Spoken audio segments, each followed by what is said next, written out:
Bienvenue dans cette vidéo consacrée à l'histoire du croissant. Le croissant est un symbole emblématique de la culture française, connu dans le monde entier pour sa forme caractéristique et son goût délicieux. Voyons les origines de cette pâtisserie traditionnelle française qui en fait ne l'est pas totalement. À la fin de la vidéo, je vous proposerai aussi de réaliser vos propres croissants typiquement français et croyez-moi, vous allez vous régaler. Alors restez bien jusqu'à la fin. À propos de l'origine du croissant, on raconte souvent une légende qui se déroule pendant le siège de Vienne en Autriche par les Ottomans en 1683. Les boulangers de Vienne, travaillant tard dans la nuit, entendirent les soldats turcs en train de creuser un tunnel en dessous de la ville et donnèrent l'alerte, sauvant ainsi la ville de l'invasion.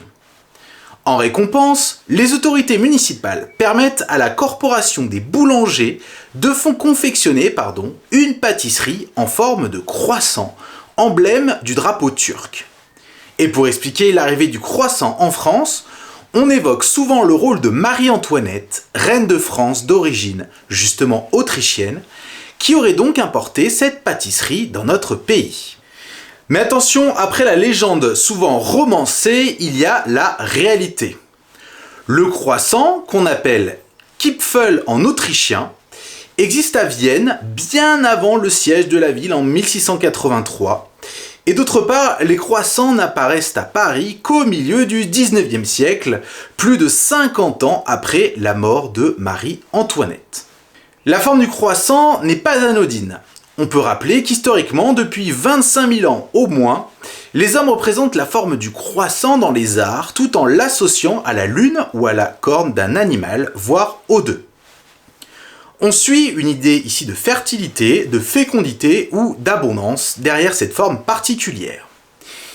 Il n'est donc pas étonnant de voir des pâtisseries en forme de croissant déjà parmi les offrandes faites aux dieux égyptiens, mésopotamiens et grecs.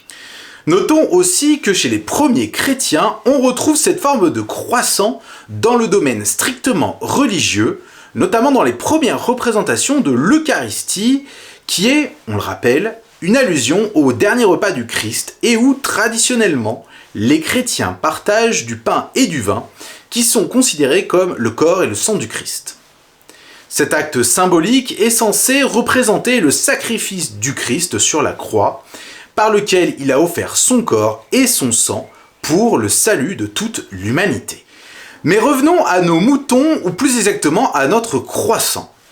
C'est au XIIIe siècle, à Vienne, exactement en 1227, que l'on trouve le premier document profane parlant de Kipfel, c'est-à-dire croissant en autrichien. Par la suite, le Kipfel sucré ou salé connaît un succès considérable en Autriche. Alors on va se demander, mais comment cette pâtisserie s'est-elle alors propagée en dehors de l'Autriche ? Une personnalité semble avoir joué un rôle important dans cette histoire. Il s'agit d'August Zank, un homme d'affaires autrichien particulièrement avisé qui tente sa chance en ouvrant la première boulangerie viennoise à Paris, rue de Richelieu en 1839. Au passage, rappelons aussi que ce qu'on appelle viennoiserie en pâtisserie aujourd'hui fait littéralement référence aux pâtisseries d'origine autrichienne et notamment de Vienne.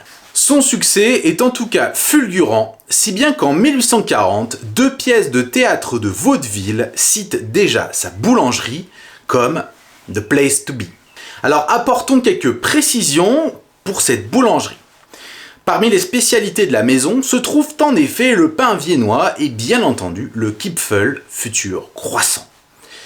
Pour les réaliser, Zank utilise un nouveau four vapeur qui améliore le glaçage des pâtisseries, la pétrisseuse mécanique qui augmente la rentabilité, ainsi qu'une levure de bière de première qualité qui donne des pains plus légers et plus aérés que les pains français traditionnels confectionnés au levain.